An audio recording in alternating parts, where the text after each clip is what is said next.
भोजपुरी फिल्मों के सुपरस्टार पवन सिंह पूरी शिद्दत से लगे हुए थे कि बीजेपी से उन्हें टिकट मिल जाए, लेकिन जैसे ही कल शाम आसनसोल से उन्हें टिकट मिला, आज उन्होंने बकायदा एक ट्वीट किया और ट्वीट के जरिए ये बता दिया कि मैं पार्टी का यानी बीजेपी का आभार व्यक्त करता हूं, लेकिन किसी कारणवश मैं चुनाव आसनसोल से नहीं लड़ पाऊंगा। अब इसके पीछे की जो कहानी है, साइड स्टोरी जो है, वो मैं इस वक्त आपको बताने जा रही हूं। दरअसल पवन सिंह की टीम और पवन सिंह खुद सालों साल से लगे हुए थे कि आरा, जो कि उनका गृह जिला है, वहां से उनको टिकट मिल जाए। जो आरके सिंह है, बीजेपी उनका टिकट काट दे और आरा से उन्हें टिकट दे दे, लेकिन ऐसा हुआ नहीं और उन्हें आसनसोल भेज दिया गया। उस आसनसोल में जहां तक के बारे में कल तक जब उनसे बातचीत की गई, जब टिकट का अनाउंसमेंट हुआ, जब उनका नाम सामने आया, कई निजी चैनलों को इंटरव्यू देने के दौरान उन्होंने कहा कि बंगाल का और खासकर आसनसोल का खून मेरे खून में वहां का नमक है और मैं हर कोशिश करूंगा कि मैं वहां से जीत जाऊं और वहां के लोगों का सेवा करूं। लेकिन आज एक 15 से 16 घंटे के बीच में ऐसा क्या हुआ कि आसनसोल से चुनाव नहीं लड़ना चाहते हैं पवन सिंह?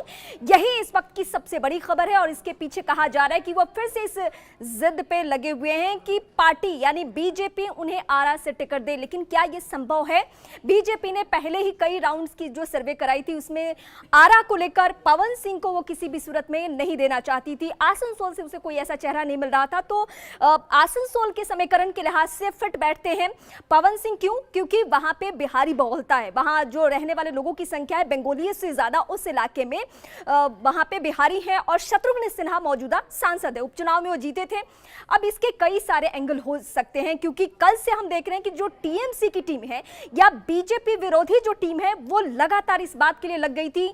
जितने भी बंगाली महिलाओं को लेकर पवन सिंह ने गाने गाए हैं, जो अश्लील गाने हैं, और एक एक गाने वो सारे कोट किए गए। ये भी कहा गया कि जिस शख्स ने बंगाली महिलाओं का अपमान किया है, बीजेपी उसे वहां से टिकट दे रही है। तो इस तरीके से भी टीम लगी हुई थी।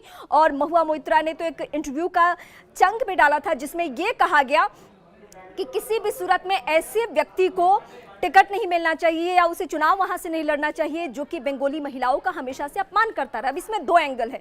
हालांकि बीजेपी किसी के प्रेशर से झुकती नहीं है, इसमें कोई ऐसा एंगल हो ही नहीं सकता कि बीजेपी टिकट देने के बाद अपना फैसला बदल ले, क्योंकि एक टिकट पे आप सभी को मालूम है कि कितने राउंड्स के मंथन के बाद और प्रधानमंत्री मोदी के मुहर लगने के बाद कोई भी सीट फाइनल होता है कि किसको कहां से मौका दिया जाए, और यही हुआ आसनसोल सीट को लेकर भी। तो बीजेपी के एंगल से तो यह फैसला नहीं है। पवन सिंह और पवन सिंह की टीम ने यह जरूर फैसला लिया है कि वो किसी भी सूरत में वहां से चुनाव नहीं लड़ेंगे।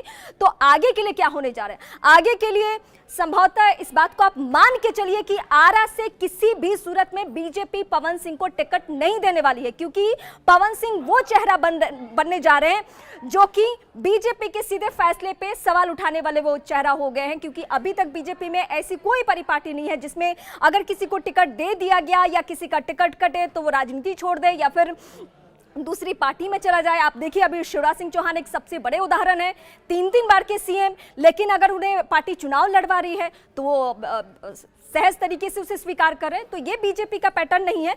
ये तय हो चुका है कि पवन सिंह की राजनीति को लेकर आने वाले दिनों में मुश्किलें बढ़ने वाली हैं।